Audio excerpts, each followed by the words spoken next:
Yeah, so this is really like a broad overview. I wasn't sure what everyone's background is. So most of my sort of presentation is about population receptive field mapping. So if people already know, I am sorry, you'll be bored. Okay. So most of our like day-to-day visual input is these like very complex cluttered scenes that we sort of rapidly have to make sense of them. And our visual system is really good at that. And mostly it's because it's this like highly structured and organized hierarchical system that starts from the bottom up, like from the retina, integrating across space in an organized way. And so my research interest is this like very low level side of visual processing that starts with sampling the visual field sort of point by point, which starts at the retina. So I'm really excited to like actually study the retina because in my PhD, I focused on like primary visual cortex. And one really interesting thing is like, I don't know, a lot of visual neuroscience like kind of ignores the retina. And then having come to Myung's lab, it's like, oh, this is like really important. And also people don't really make the connection. But yeah. What kind of retinal work are you going to be doing? I will still be doing like brain research, but it's more just like people mapping early visual cortex kind of tend to overlook like that it all starts at the retina, if that makes sense. It's more like characterizing early visual voxel properties, but not so much thinking about where they come from, if that makes sense. So I'm really excited to be doing that. So that's the glaucoma. Yeah. So most of people studying fMRI and cortical processing, they assume that everything up to the cortex, everything is all fine, right? Like it sensory usually transmission is perfectly fine, everything normal. However, that working for most of like normally sized subjects, right? Normal people, healthy people, but when it comes to because our lab is interesting, people with visual impairment, low vision, often there's a lot of like the retina neuronal damage that right starting way before the cortex. So how that affecting like retrograde or how that affecting like cortical processing has been mostly overlooked. And so that's why I think she was kind of thinking about maybe she can bridge the gap between these two. Yeah. It sounds good. We'll see. Believe in you. So it's important to really kind of start in like the low level processing because obviously that has consequences for like more complex visual processing that we actually rely on to like navigate the world and read and stuff like that. So that's why it's important to map receptive fields in early visual areas. The earliest of which is the retina. And then, so I just have like a really quick overview of sort of the history of mapping receptive fields in the visual system. I think it was like the late 90s, people sort of discovered that if you shine a light at like a spot in the retina, it'll excite the neuron or a particular neuron, the retinal ganglion cell, and sort of this portion of the visual field that the retinal cell responds to was called the receptive field. And through like very meticulous animal studies, researchers figured out that the receptive fields sort of keep a very organized like map so that each receptive field, the neurons which are like next to each other on the retina monitor spots that are next to each other in the visual field. And this, so on the left here, you can see a picture from like one of the first studies by Hubel and Wiesel where they stuck an electrode through a cat visual cortex and they sort of see that like all the neurons that they find along the way are receiving input from very much like overlapping areas in the visual field. And the other thing is that this sort of organization carries on throughout the sort of hierarchy of the visual system. So starting at the retina and then LGN and primary visual cortex and sort of like all the way up to these very complex visual areas that are more like object processing and reading and stuff like that. The visual system seems to keep this organization of space.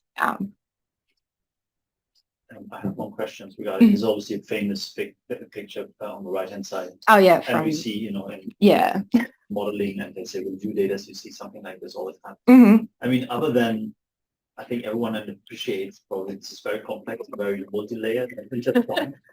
Yeah. Can someone enlighten me? Other than that, I have perhaps I'm missing something, but when I look at this, I feel a little cringe. Honestly, I feel Cringe. yeah, I feel what's if you I want to make that point to say it's complicated, multi-layered, and so on, write a sentence.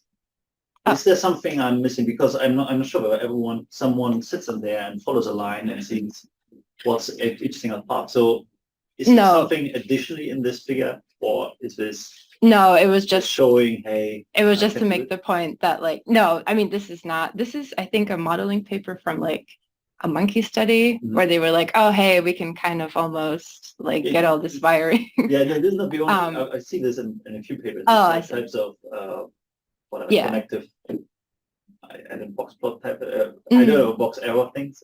Yeah, I don't know what they're called. This might be in an electric engineering background thing where people like to do this. I think it is. I mean, I feel like the really early like vision scientists were basically like engineers, right? They were just like, so kind of. Yeah, like you have V1 at the bottom, and read any of these, but Yeah, I mean, so LG and V1 are at the bottom, and yeah. really, yeah. Also, this is like where, I don't know, at least in fMRI, like detailed knowledge of like the visual field kind of stops, like V3, roughly. People do like retinotopic maps of higher order areas as well, but it's harder because they respond to different things. But yeah. Yeah. I could have just put a sentence. It was just to illustrate like this is a very complex system, but the one thing that's consistent seems to be this like spatial relations being preserved. Yeah, each one of these areas has pretty much a retinotopic map. They're just kind of crazy. Like they're delineated by like you just have a map of the visual field, and then you go to the next area, and then there's another map of the visual field on that place, and etc. So I think people even discovered like someone at BU discovered like maps of the visual field in the cerebellum. I have a vague question, which I'm not even sure I understand exactly what I'm asking, so I'm hoping somebody would pick up what I'm trying to ask and clarify. But so if you, it kind of makes intuitive sense that in the eye, things that are next to each other would be captured by nearby region, because kind of mapping it. And then maybe that some layers would kind of map it. But then at what level is the processing starts to be kind of more semantic or more? That's a great question. Okay. Thank you. So yeah, so there's this so essentially like the retina, the receptive fields there seem to really just care about like light versus dark. So like they'll detect points of light, and if it's dark around that point of light, the signal will be stronger, for example. So they kind of inform about like the brightness of each individual area of the visual field, and also like what's happening around that point. And then just contrast. Yeah, contrast. But I think is contrast already calculated at the retina? I actually don't know. Yeah. Yeah, I guess they. Yeah. What? I think we're doing all this contrast coding. Yeah. But one of the other features of the visual system, at least the early visual system, but also I think the entire visual system, is this idea that like cells will converge. So like multiple cells, for example, multiple retinal ganglion cells on the retina then kind of converge onto a single, like, pooling? Yeah, pooling. So for example, in V1, the primary visual cortex, it's like the cells are selective for different features like orientation or spatial frequency. And I think, especially when it comes to orientation, the theory is that like retinal ganglion cells or LGN receptive fields sort of like line up in a particular way so that you then get like an oriented receptive field. People know like less about what some of the higher order areas do, like mechanistically. But I think the idea is that like each higher level area sort of does more of this like pooling and is being selective for more and more complex things until you sort of get to like the object areas whose receptive fields are like huge, like the whole visual field, and the cells there are specialized for like specific outlines and stuff like that. So specific features. Yeah, like more than complex than just a bar that's oriented in a certain way. But yeah, I don't know if that makes it like semantic. I think that's a different.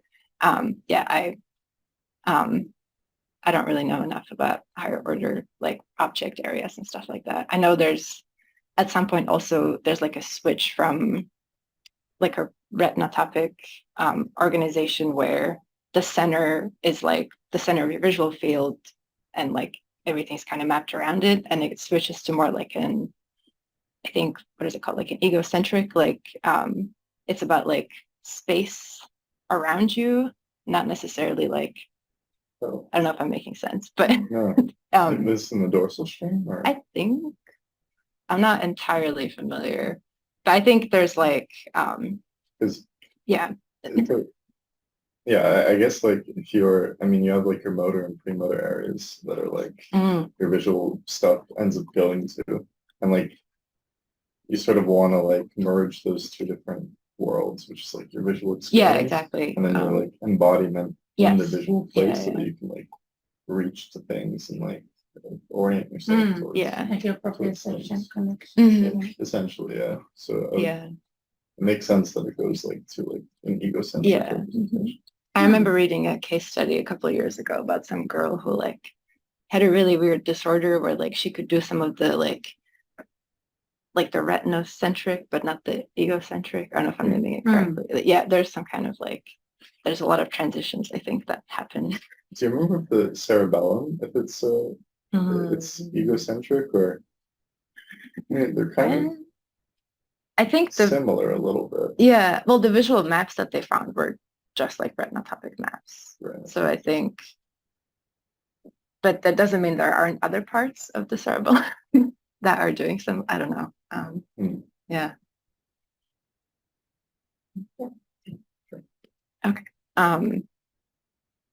Okay, so yeah, so low visual area receptive fields follow the retinotopic organization. So centered in the fovea, like where you're focusing, where your vision is sort of with the highest acuity, and then like sort of monitoring the visual field with reference to the center where you're looking.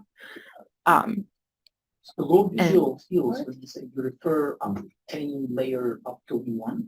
I think even past V1, like some of the extrastriate areas definitely have retinotopic. I don't yet. This is kind of what we were focused on before. I don't know where it kind of goes into this other way of processing. Kind of like in V4, it's still retinotopic. Yeah. But the receptive fields. They're really big. Yeah. So then it's referred to V2, V4 as a low level. Still low level. Relatively early stages of cortical.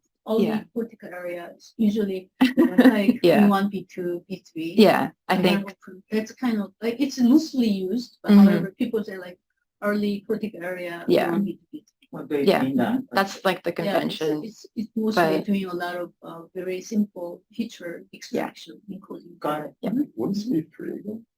V3 is basically very the same thing as like a curvature. And like V2 and so just like slightly more complex than orientation. It was there on the crazy but not chart. I never hear about V3. I think V1, V2. You might not have V3, you just have V3. Probably. I think V3 is like some brain. Yeah, That's B3. I think V3 is like texture, curvature.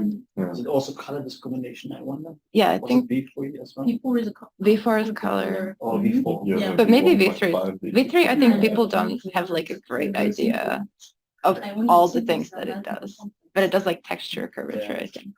I think what I thought Everything V4 else is prefrontal cortex. Yeah, it's different.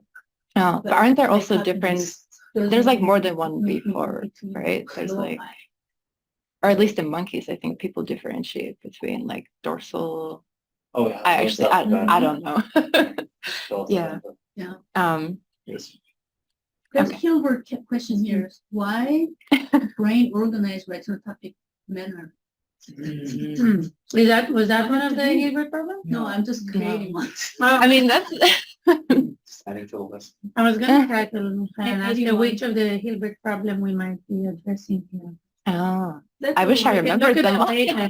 We can look at it later and see which one We can we're. create one. I mean, why is a You already red created to be, one. yeah. Mhm. I think there was a similar question there, about, Why have to be columnar, like, ocular dominance, like a columnar yeah, structure, columnar. like we have a hypercolumn, 1 millimeter, like kind of Mhm. the precision, like where scales in the cortex, everything is in that 1 millimeter hypercolumn. You have all the different orientation, tuning, function, and special frequency. And I don't know Yeah. why the brain is organized the way it is, right? Does it match our Mhm. acuity? It does. Oh, it does. I mean, like, in the center of your visual field, your acuity is much better, and then periphery, it's like pretty bad. Sure. But What do you mean? I don't know like if, we have, like, let's say, a hypercolumn for every oh, pixel that we see, essentially. Because in that pixel, you can have Hypercolumn? all of your orientations and all of your colors. I see.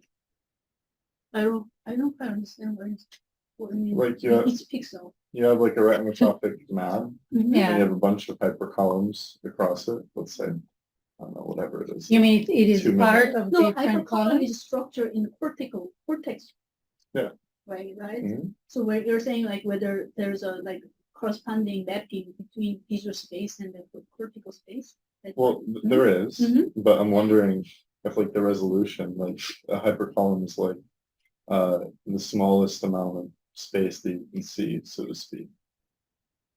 Like, can you, if like visual a visual represent, if like your visual field, 2 points in the visual field fall inside one hypercolumn, can you not tell those points apart? but hypercolumn is all the I think like homogeneous in cortical level. Is everything is all regardless of your like whether it is phobia versus. But do you mean periphery. between two hypercolumns? Well, like, Like, yeah, is that what you're asking? Like a one hypercolumn? But I think, acuity is actually pretty much determined by the retina level, retina neuron, which is density, right? So that actually feeding into that hypercolumn, yeah, right? Hypercolumn is processing orientation tuning, right? yeah, And then, okay. so, and then it's It's already a different- higher level yeah, than it's resolution. not higher No, level. no, It's but- not higher level, but you can consider yeah. that. But I think the idea was that like each little bit of cortex like contains all of the Machinery properties that you yeah. could, that it could be selected for. I think, yes. You can But I consider don't know this as almost like, the Fourier transform, special frequency domain.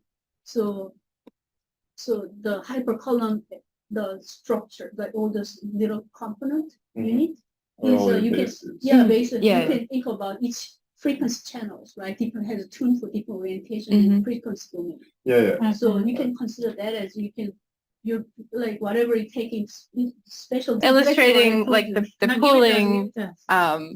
the pooling thing that Michaela asked about, and this is kind of what you asked about, which is this idea that like within a column, all the cells are sort of tuned to the same feature, like the same orientation. And if you move a little bit sideways, they are sensitive to a different orientation. And then within the hypercolumn, you contain all of the like features. Okay. Yeah, so selectivity for basic features, or I mean, in the early visual cortex for basic features, higher order areas, there's like different stuff going on. Do you know, sorry. No, you're good. This is great. Variation with in depth as you go through the cortex? Receptive fields change size or In depth cetera. meaning Like layers of layers? cortex? yeah, layers of Input cortex. layer and like. I'm not sure if they change size. I know that like the different layers, there's the input layer and then there, I don't remember which, if it's the superficial or the deep, but Layer there's like, four would be the yeah, that's the input.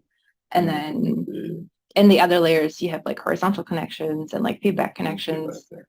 but I'm not sure about the receptive field size on those. Maybe I that'll see. change once like feedback starts Yeah, reverberating. feedback is definitely important. But yeah, I don't know Okay. the answer to that. I mean, measured receptive field like sizes and shapes also like change depending on all kinds of stuff, like lighting levels and like there's like studies that show that if you attend spatially to some area or some place in the visual field, then like receptive fields like shift towards that area, which is very confusing. Like Yeah, sympathetic remapping. I guess. I Yeah. think Kuhn did this iconic videos on all these properties where where they have a live demo where you said, And you hear the. but yeah, exactly where we Mhm. give a sound whenever you see. Oh, and you see the there's a cat spike in and then the- they show receptive field size Yeah. and speed, orientation, contrast. I didn't know that. But yeah, there are some. Oh, that's good. This is actually from like an attention review, but Oh. they Yeah. illustrate the well enough. Pasternak. Yeah. And then another really important property of early visual receptive fields is this like center surround antagonism, or like they're not homogeneous basically, but they have these like subfields. So in the retina, they're circular, but they basically, if you shine a spot of light on this like central region, you would get the cell would spike a lot, it would get excited. But if you also shine light on the surrounding area, then you actually attenuate the signal and like suppress the activity. And then in the early visual cortex, like V1, the shapes of the receptive field are different, but it's the same idea where there's like an excitatory portion and an inhibitory portion. And this actually turns out to be like really important for visual processing because it's thought to be a way to like inform the higher visual areas about not just the intensity of what's happening in the center of the receptive field, but what's happening like around it. So that's how you get like your contrast information and spatial context. So you can see like if there's anything to detect, like a contour or like an edge of an object, it will be different from its background. So it's important to know what the background is as well as like the center. Information is happening here. Okay. Okay. Okay. So yeah, a very brief overview of like animal studies of receptive field properties. But what I've been doing in my PhD and what I hope to do with Myung is actually a much coarser level mapping of receptive fields. So with fMRI, we can measure brain activity at like the millimeter level. And so a typical voxel is like roughly 2 millimeters cubed, depending on like how you set it up, which obviously has like tens of thousands of neurons inside of it. But actually, you can still calculate very similar properties from the population receptive field or this voxel as you would sort of get from like animal models. So for each voxel in the early visual cortex, it's possible to estimate like its preferred location in the visual field and also the size of the visual field that it covers, which is pretty cool. So yeah, so they call them population receptive fields because they're this like huge sample of voxels, but because they're sort of local pooling, thanks to the retinotopic organization, you actually get just this kind of like, I guess, a more blurred retinotopic organization out of it. I always, this is my thing, like so like we talk about hypercolumn organization, which is 1 millimeter hypercolumn contain all the orientation, like 180 degree. That's 90 to 180 degree, right? Yes. From 0 to 180 degree, right? And then if you actually use the fMRI population field, which is larger than the 1 millimeter hypercolumn, but then like if you see the still like they see the little bit orientation tuning function, right? And I'm wondering where that is representing, right? Because if you actually sum of all the pulling, which is hypercolumn or two hypercolumn, you should be equally. They're all responding to different, right? I think there was a paper. Was it Frank Tong actually? One of the papers, like the early papers about like decoding from early visual cortex. Simon, he actually decoded all the, even like LGN, right? I think so. Yeah, LGN is very like tricky too. But I think their explanation is like very kind of just basically like it's chance. Like in your voxel that you're sampling, you're not perfectly sampling like 4 hypercolumns. So there's going to be some asymmetry, and a voxel will just happen to have more neurons which are tuned for a particular direction. I think that was their explanation. It's like not, it happens to be that way. So I don't know. Can we actually make sense out of that orientation tuning from the population receptive field measurement? Yeah, that's a good question. I don't know. I haven't seen a paper where, when I think of that, I think of like decoding where like they present some stimuli and then they can decode from the fMRI activity like what the person was looking at. But I think that's not the same as like taking a voxel and like mapping its orientation tuning necessarily. I'm not really sure. When you decode multiple voxels. It's not just voxel. That's true. Yeah. Right. So there might be a pattern. Yeah. That is, sensitive to. Yeah. Yeah. So from here to cortical hypercolumn, I'm really fuzzy about the linkage between the two, that bridge, right? Yeah. I think that's why people are so hopeful. I think that's why people are so hopeful about like 70 and stuff like that. Like the promise of 70 can go down to the functional, the voxel, like 1 millimeter. I think like sub-millimeter. Sub 1 millimeter. But I have never seen a paper that like successfully did like orientation tuning in a voxel. But maybe I haven't looked hard enough. I don't know. Is temporal resolution an issue? I've also fMRI is temporarily always slow. Yeah, it is. I know. Because hemodynamic function is always particularly my hemodynamic function. We'll drink some more wine. Like, I have another blood flow. another potentially basic My question. brain work better. So No, you're good. You're Just wrong. I can see you guys better. Give me some vodka Red Bulls. Yeah. Basic question. So when we say kind of the voxel is this region, 2 millimeters square,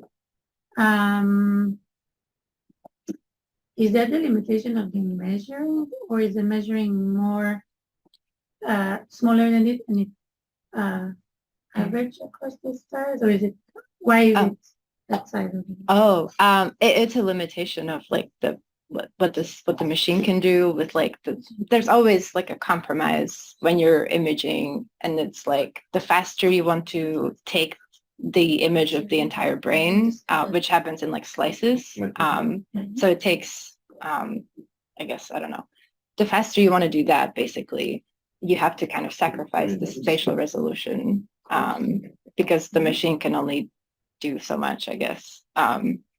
Like, I don't actually, I'm not like an expert on like the physics. Of the measurement device. Yeah. You want to have an fMRI Exactly. cell, right? But you can't do this. Yeah. As small as This the is the best fMRI we can get. do. And beyond wants to get the novel link between single cell recording, which gives us so much information with this. You can make the link between these two things. You can say, hey, you can approximate with this what people in monkeys do. Yeah. that's very powerful. I guess that's the intention. That's the idea, yeah. Yeah. And like to some extent, people have kind of Hello. done that. Somebody I got was my just- intention. Just talking I about have already good intention. In third person, yeah, the dynasty. Yeah. But yeah, so if you want a faster Uh-huh. faster measurement, you're going to have a bigger voxel. And if you want a really small voxel, then you have to have a slower measurement, which is maybe fine depending on like what you want to do. So this is the Um, convention based on this. Yeah. So this is like a very typical size. So like for my work, at 3 Tesla, I think you can do smaller than 2 millimeters, but not like much smaller. For functional. Is it an advanced technology? Like it's getting smaller and smaller? Like, It is an Yeah, advancing yeah, technology, yes. yeah. It is getting, so at 7 Tesla, which is like a much stronger magnet, you can get like 7 millimeter resolution. oh, But I think, so I think there's also some issues though that come with it, like, Permanently aligning your magnetic field. yeah, I mean, I don't really know. I think because From your your brain. signal to noise, like your signal strength is much stronger, but also like any kind of like movement or whatever that the person is doing, then that's also worse at the stronger magnetic field. Magnifies So like, yeah, I think people are like really hopeful that 7T will get perfected and then you can get these like columnar measurements or hypercolumn, I guess. Yeah. But I don't know. I've never worked with 7T. The work I've done, we did like 2 millimeter cube voxels and then 1 second repetition time. So every second you get a picture of the brain, which is like not bad for fMRI. It's actually really fast. We used to be able to do, like even during my PhD, it improved because when I started, they could only do 1 second TR at 2 millimeters if we only imaged the very back of the brain, like only the visual cortex. And we were like, we don't care about the rest of the brain, so it's fine. And then in my last few years, they came up with a new sequence that could do the whole brain in 1 second at this resolution. So like it is improving. but do we need to but- improve it anyway? Because that the change, frequency of change is probably is not that fast. So what's the maximum frequency of this continuous waveform that we're trying to sample here with the fMRI? like the hemodynamic response. So mean- every 1 second, you basically have a sample of this continuous wave, right? Like Yeah. one-dimensional wave. So how rapid is the change in this continuous multidimensional manifold? I think it depends on like what kind of stimulation you're showing, like how fast the stimulation is changing. But yeah, I mean, But the brain's reaction is probably slow to those stimulation. that's true. I thought it's fast. Yeah, I mean, the It's- blood response it's- peaks at like 5 seconds. It's not brain after. response, it's more like it's a but- hemodynamic. Yeah. Yeah, what you're measuring is Well, like, So that is just very slow, It's very slow, yeah. yeah, slow, and then always there's a delay in Yes. like. So maybe 1 So 1 second second is enough. already. yeah, 1 second is good. enough. It's more like the spatial resolution Yeah. is Spatial what needs to resolution. get better. Second getting the box is more smaller. like- Yeah, but that's Yeah. Yeah. Yeah. So of course, the localization of signal is very important. As we say, like, you know, Mhm. the hypercolumn is less 1 millimeter, and even like if you're looking at all those different tuning functions, it's much less, right? Really smaller. And compared to that, we are pulling the signal from over 100 different like cells, Mhm. cortical cells. So the smaller the voxel is, we can have more accurate understanding how the Yeah. cortex. I understand that, yeah. Yeah. I was curious about temporal. Oh, temporal, Oh, yeah, temporal no. resolution is, fMRI is a kind of hopeless.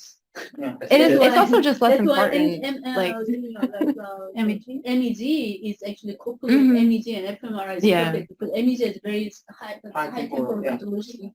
fMRI, your study is mostly looking at where the signal is coming from. Yeah. Like given this, But it's pretty limited from the viscosity properties of the block. Mhm. So it's basically a fundamental problem with the technology when it comes to temporal resolution, Mhm. right? Yeah, so. Yeah, I you think can. there's sorry. No, you go. There have been numbers of studies who try to combine the power of an EEG or let's say electric signals with an fMRI. I think Stephen Engel and Lowotetis, they did different studies on this, I recall. Yeah. So where they combine the strengths of each system to see what's the trade-off here and how do these two measures relate to each other. Kind of ran the same study, one Yeah. this and And one. that's Yeah. very difficult given that one has magnetic field and the other very sensitive magnetic field. Yeah. But I recall Stephen Engel say that. Yeah. Actually, the visual cortex is like still kind of the best thing to study when it comes like the signal, like because the visual, like the bold signal from the visual cortex is very strong compared to like other areas of the brain, and also like if you're just showing someone a gray screen versus stuff happening, there's always going to be stronger signal when there's stuff happening. So you have like contrasts of like what is the baseline? Well, it's like looking at nothing, whereas versus a stimulus, and like with EEG it's similar because you can do like you can do those where you present something at a frequency and then the visual, like the EEG response in the back of the brain actually kind of follows that frequency, which is like super cool. So yeah, it's difficult, but the visual cortex is like nice for these things. It's like so much harder when you try to do cognition and stuff, because then it's like, I don't know, it's hard to know like what is even your like your baseline condition, or it gets messy, I think. Yeah. So I think knowing the limitation of technique, you just have to ask the right question. You don't want to ask. Yeah, you don't want to ask a temporal question. Blah blah blah. Yeah. Using fMRI. Right? Yeah, Right, we're not doing that. right tool to use. Yeah. Although there's also like computational things that you can do. So like you can present your stimuli like pretty fast. And if you have enough repetitions and if you like time sort of the intertrial intervals correctly, you can kind of like, you can figure out what the response is. Hyperacuity. You can go beyond the. Yeah, you can like deconvolve the responses based on, you can make like a big regression basically, and it works if you have enough data. But it's always like safer to do slower. Can you do a similar thing to get better resolution in a certain way? For example, if you're presenting orientations or whatever, like put it like slightly like less than whatever 2 millimeters of cortex to the side, and then use a method to get better orientation. I don't know if people have done, I know people did like, one really cool thing you can do is like adaptation, which I think kind of I don't think it improves the spatial resolution, but you can like isolate populations that are tuned to a particular orientation, for example. I think there was a study that like they adapted to a certain orientation and then they changed the orientation. And then the voxels that were like the most excited by that change, they were like, oh, these are the voxels that like are tuned to the adaptive orientation. So you can do like stuff like that. It's not the same though as like making your resolution smaller, I don't think.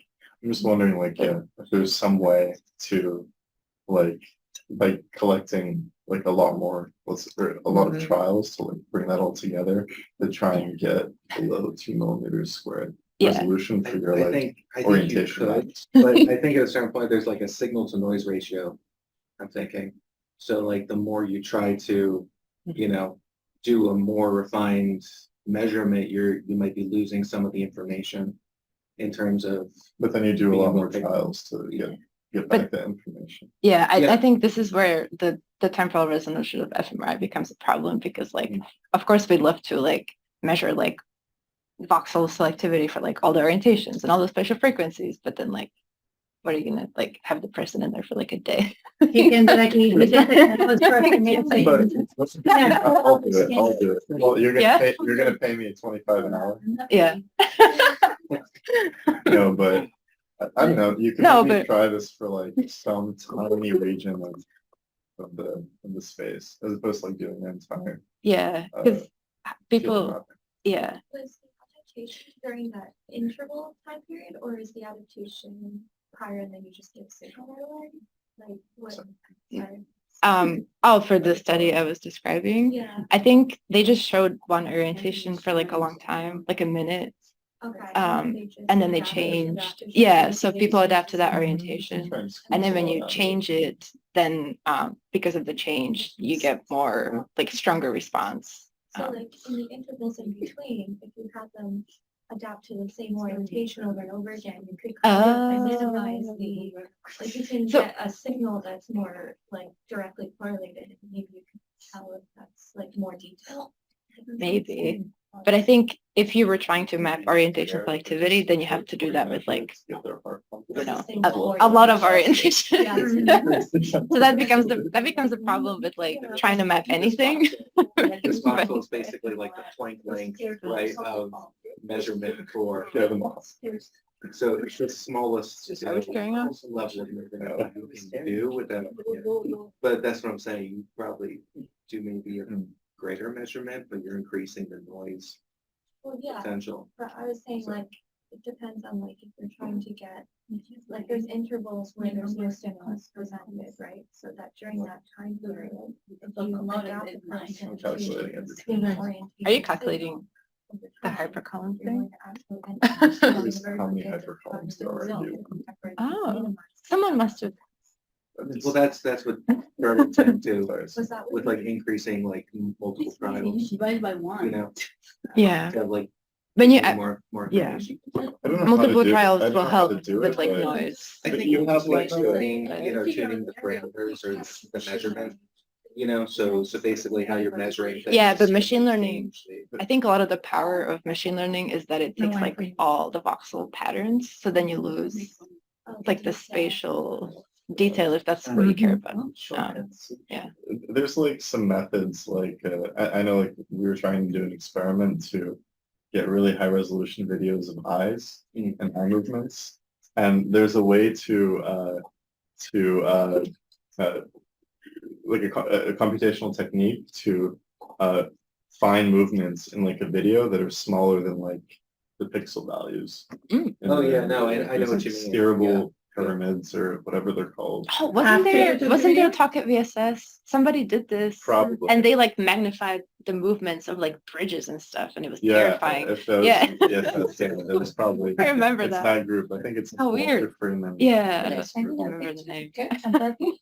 What? Oh, it was really scary. I I was like, I didn't want to know that. But yeah, it's but like something similar to that where you can by using sort of like there's a lot of information there and you need to find some clever way, or there might be a clever way to get small resolution than what you actually. I think, But it seems I think you're right. involved and impossible. I think you're right, though. I mean, if you use like computer computational driven methods, you could probably drill down to, you know, I think we should just wait for people to figure out but I like don't think they've. Yeah. done it. how to make 70 work. Yeah. Is that the resolution? After I find out how many hypercolumns. But for one thing, don't. Charlie, with your support of the hypercolumns. Ooh, yeah, Know the that'd be results great. then.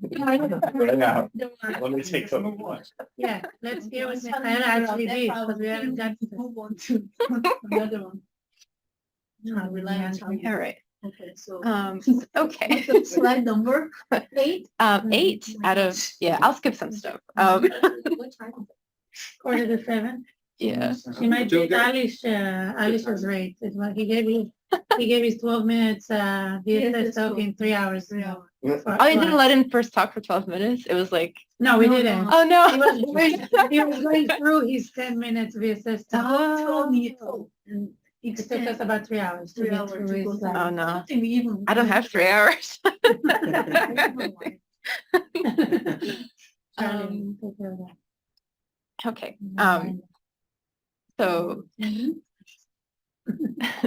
so thanks to the group that sort of like invented this population receptive field mapping method, they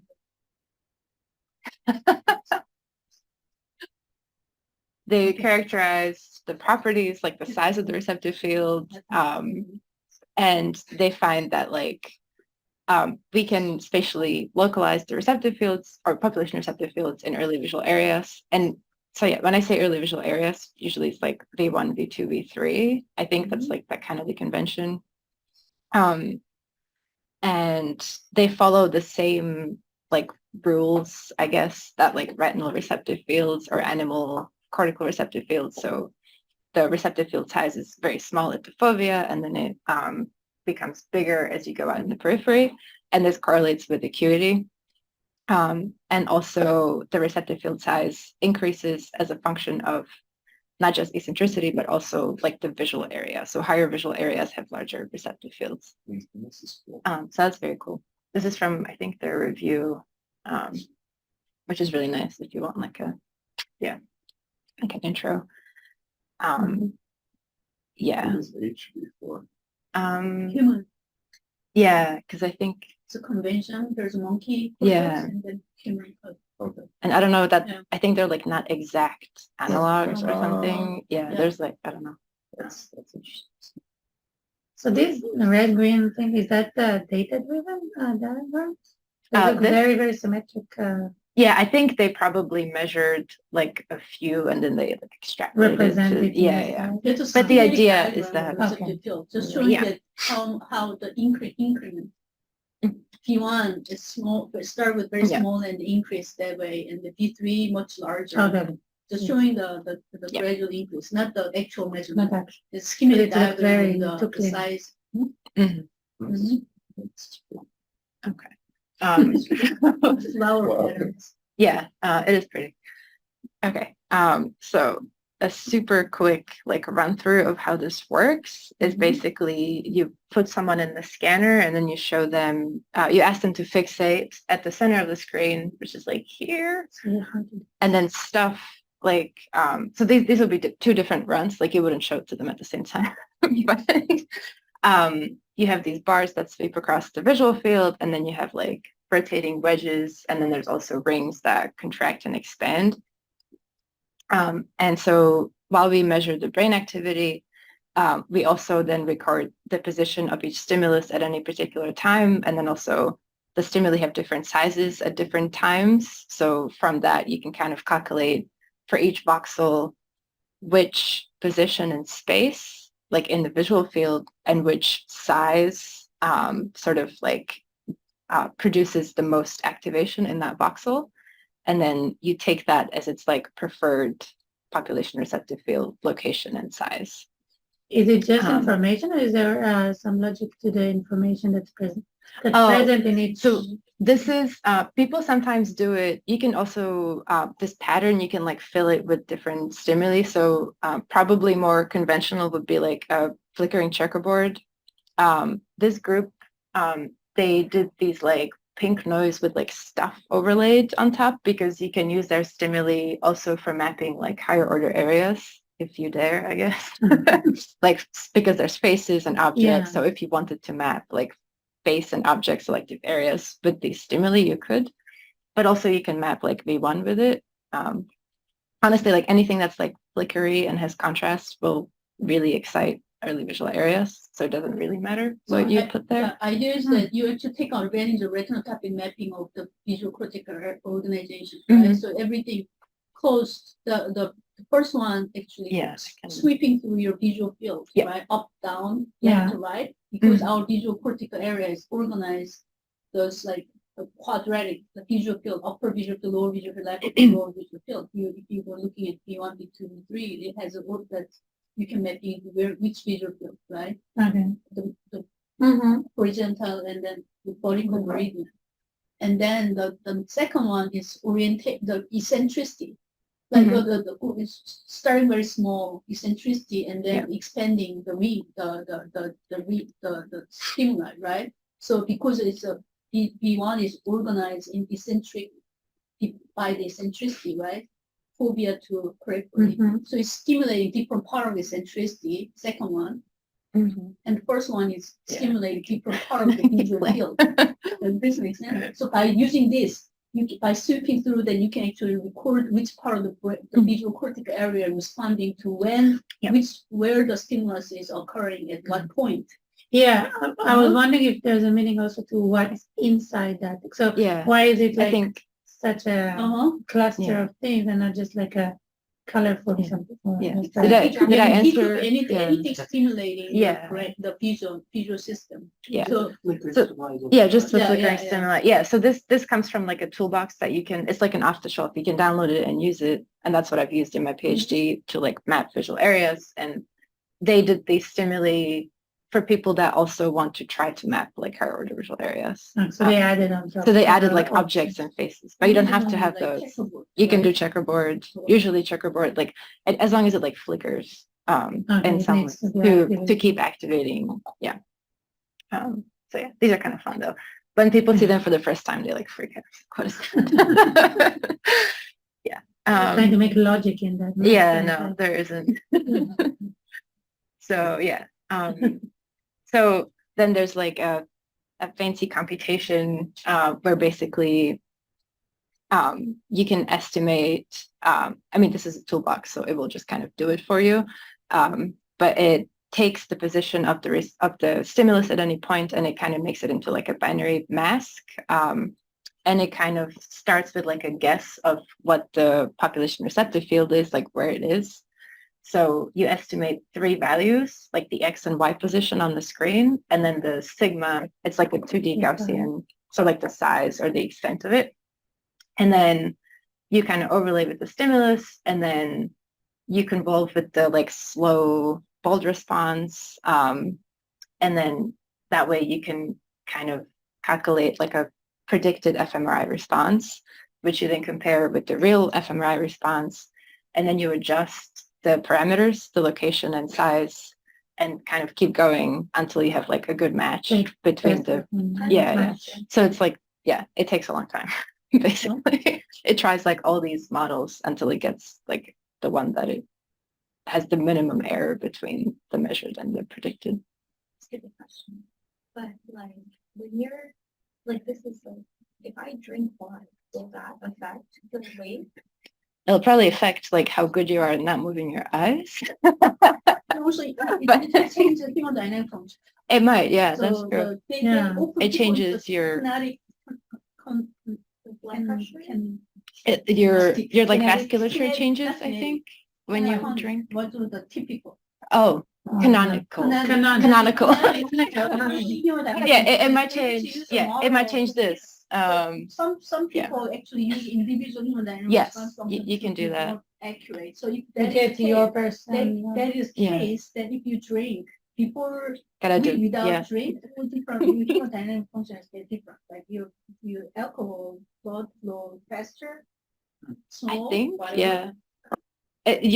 You're like, your capillaries widen when you drink, Well, right? it's just slowing down your blood. Actually, your So I think blood flow tries to because you actually like, are but like if someone has enlarging blood your pressure problems, vasculature. And Oh, it- people Well, with different blood. But you could still map their visual field. Well, I have a Though. question. The actual data, the real Yeah. data, it's probably Maybe. normalized, right? So I think that I think you These are said your that problems in this area. Oh, point- the HRF? points, Yeah, yeah. It's most likely But normalized to one. That will like. So Yes, but the I- shape might be you're probably different. not going to see Because you're too much comparing. variation.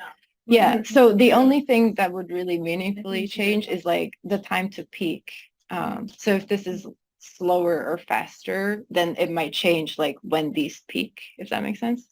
But people just use the canonical HRF, which is like good enough. It's more than. Really. Yeah, for modeling. Like you don't need to measure each person's, but you can if you want to. But then it looks like almost the same. Yeah.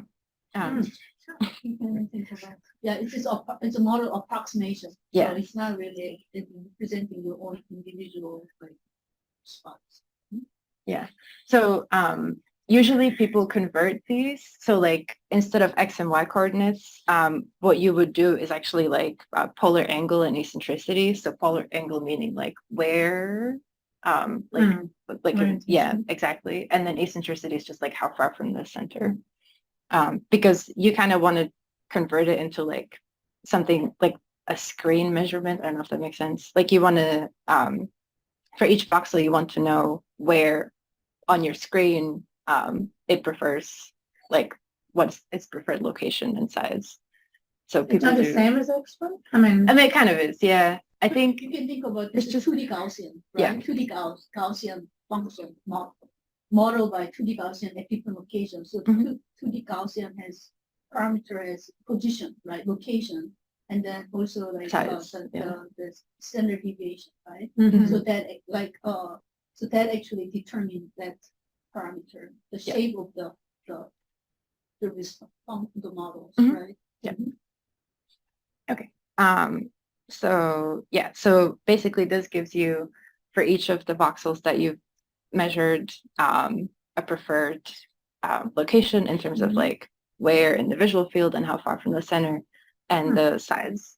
Yeah. And then you can essentially project the values onto the brain. So this is like a half brain viewed medially, and like, so the Cochrane sulcus is here, and the fovea is like in the back of the brain, the occipital pole. And so V1 is like here, and then V2 and V3 like wrap around it. So it's kind of hard to get a picture where like you can see all of it. But you can project the values for the eccentricity preference. So here the red is like the center of the screen. So those voxels prefer the center of the screen and then out into the periphery. So you can use this to calculate like cortical magnification factor, because you can already see that like there's just so many more voxels that like the fovea, like the center of the screen compared to the periphery, for example. And then this where it becomes scrambled, that's just like the edge of the screen. So there was no data after that point. Oh, yeah. So that's no data, or that's just well, it's just like the model like tried to fit something there, but it just like guessed. So it's a mess. So you would only kind of look at like where it makes a pattern based on how big your screen is up to a certain eccentricity. Afterward, you don't have any real data basically. And then this is the polar angle map. So each hemisphere will have like a visual map of the opposite visual field, hemifield, I guess. And so I guess one of the more like mundane uses for population receptor field mapping is to like draw boundaries between visual areas. So if you have an experiment and you want to look at like, oh, what do voxels in V1 do? You need to have a label, like an area that you are confident that is V1. So you can use these to draw the boundaries between the visual areas. So for each hemisphere, you would kind of flatten this. So this is the fovea. And you basically like make a cut here, and then you like open up the occipital pole. I hope this makes sense. It's like hard to, yeah. And then essentially, this area here is like the back here, and this like opening, that's this like line. 3D imaging. So you cut it and you flatten it. You cut it where it has and smush that. Yes, I did virtually. Yeah. So this is the cut here. Like that's what it represents. Virtually. Yeah, virtually. Right. And then allows it to do that? Yeah. It's all by toolbox. Yeah. This is my brain actually. And Beautiful brain. I feel like it's the most ethical to use my own, I guess, not someone else's. But yeah, so on the right hemisphere of the brain is the left hemifield of your visual field. So this is like a little map basically where the color represents the polar angle. So these are the meridians, like the horizontal and vertical. And so conveniently, each visual area contains a full map of like the whole hemifield. And the polar angle preferences are very orderly. So they'll move from like this up to here, and then they reverse and they move back down. And so these reversals is how we can identify the boundaries between the visual areas. So you basically just draw. It's literally like a paint tool in the software, and you can draw these boundaries. And then later you can use these for like whatever analysis you want. like just looking at like your V1, V2, V3, or whatever label that you have. So this is primary visual cortex, and then this is V2, and that's V3. And then you can also, you can also do like HV4 and like higher areas, but you need, it's a lot harder. You need a lot more data. I have never tried, so, but you can do it apparently. So yeah, so this is very cool. So yeah, but also maybe what's more interesting, especially for like my upcoming project, is that the PRF properties have like actual predictive power when it comes to visual performance. So for example, smaller PRF sizes predict lower thresholds for like perceptual acuity or discrimination and stuff like that. And so you can kind of characterize the changes in the PRF properties, either depending on like cognitive state, like when someone is attending to some location, or as a result of like aging, or in different clinical populations as well. So here are just some examples from, people have done like all kinds of stuff with these. Yeah, I mean, I just picked some studies from a review essentially, but receptive field size changes as a result of a lot of stuff, like aging, in autism apparently. Really? People have, you get larger receptive field sizes? I wonder if that's just a correlation between like worse acuity, because there's definitely a relationship between the receptive field size and acuity. Also stretching ganglion cells. Also, Yes, also, yeah. the ganglion cell age-related Yeah. the loss. So this could be Yeah, the the result brain of will be that. That explains it. So,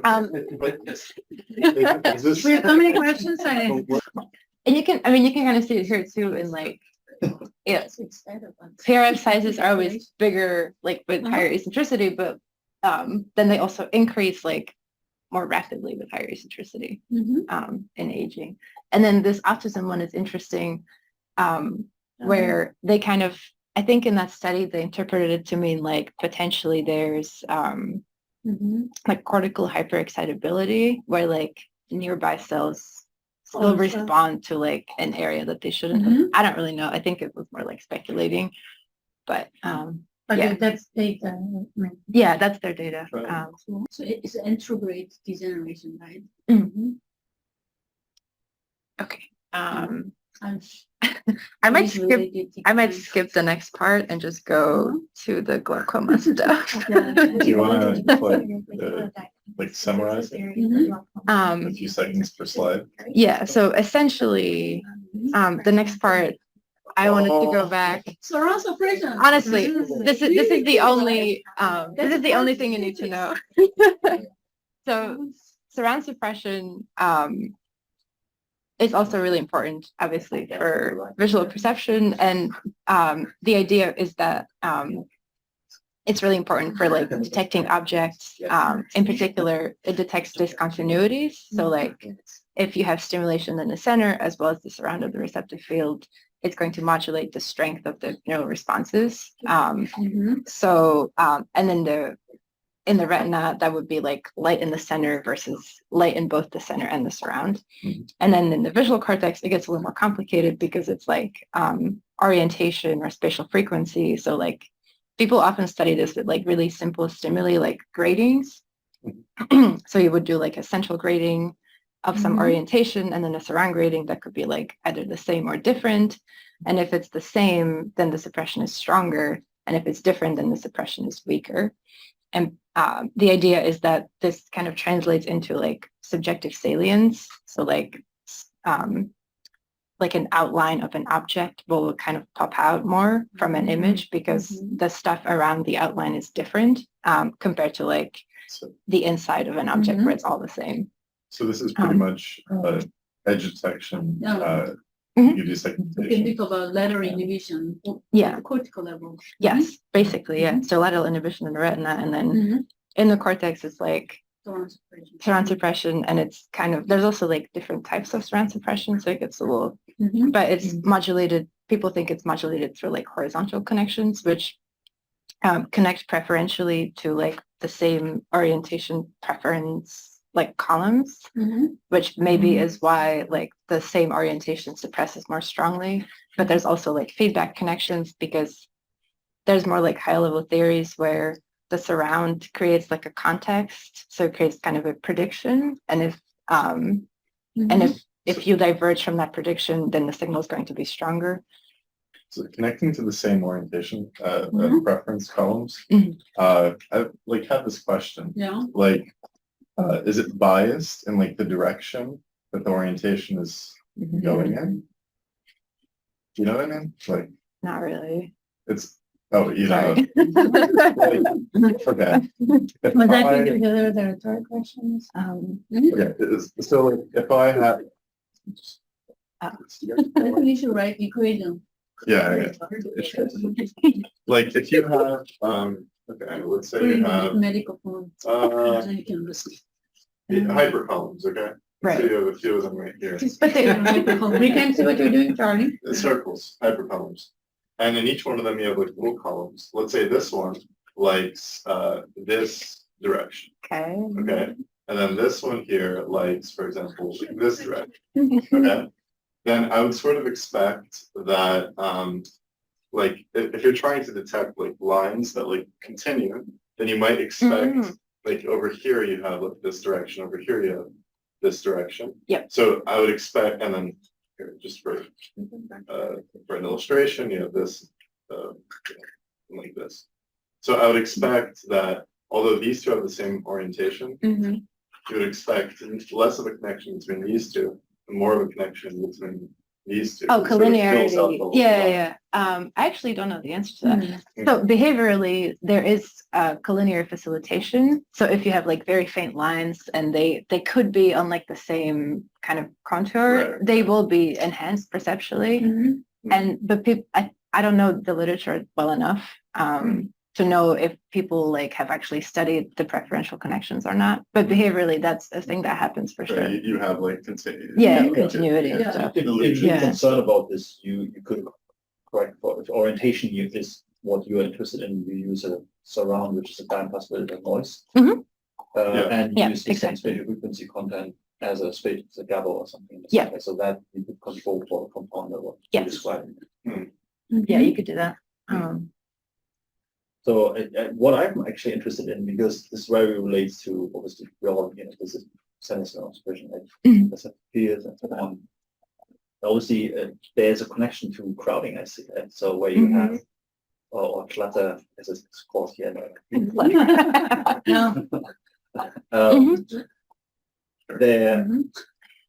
There's obviously a relation of distance relative between attended target, right? Because attention plays a role here, and difference in this locus, let's say this spatial distance between target and surround. I'm not sure whether it's something you're also interested in, the relationship between things.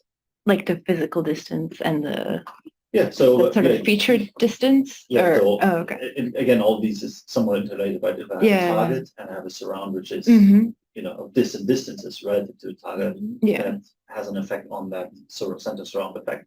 Yeah, and that's when analogously, like for crowd, where we see this effect of facilitation and then inhibition. That's cool. I actually don't know that much about crowding, even though I know that like it's very related.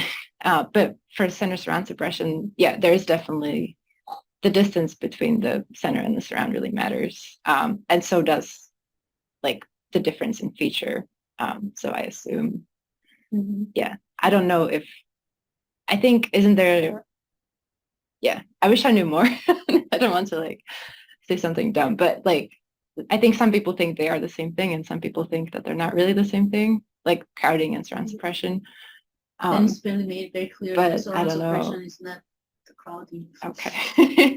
Yeah, I know. It's not at all. There are two types of effects that happen, which you can observe, and But there might be shared common like the mechanism, but I mean, behaviorally there's a like each mask, the crowding and surround suppression has a different property, and then it's not completely matched at behavior level. He's waving.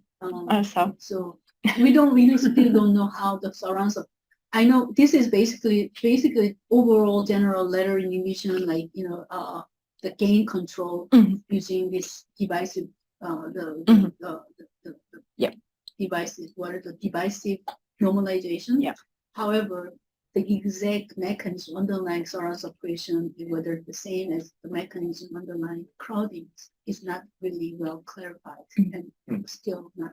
We don't know because we don't know what causing crowding. Anyway, Mhm. yeah.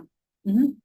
Yeah. So, I think. But Yeah. however, we little have shared a lot of common Yes. features. Yeah. For sure.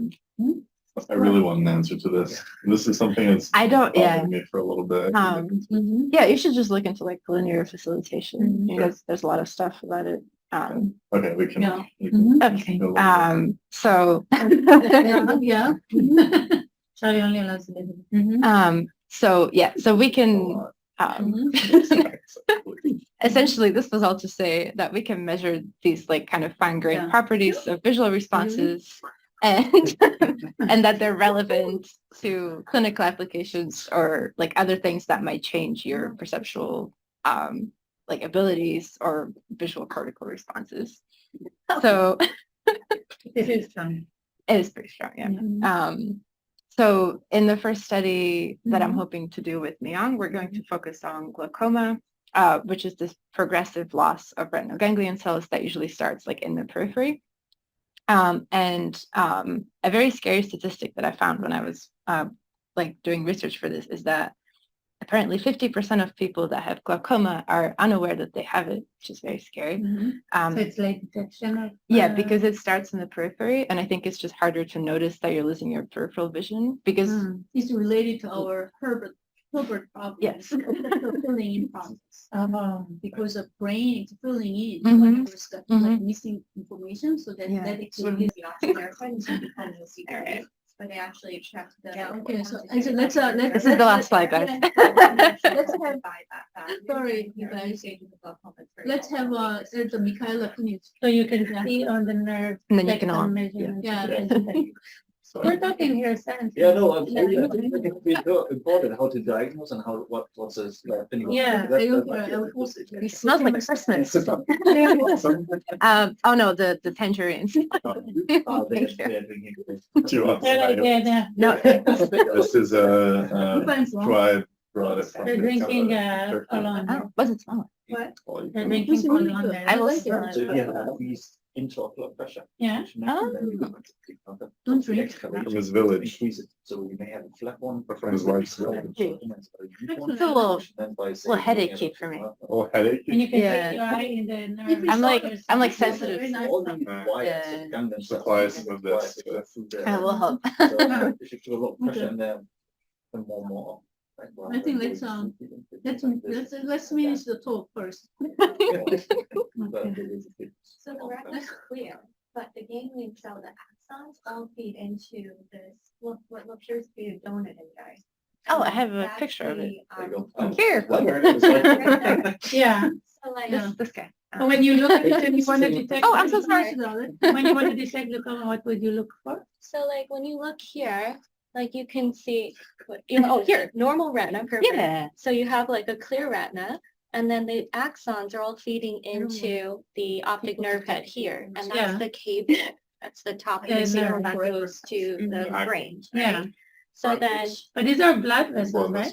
yeah, these Yeah. are blood vessels. That's the superior The and white inferior part is arcade. like the blind spot.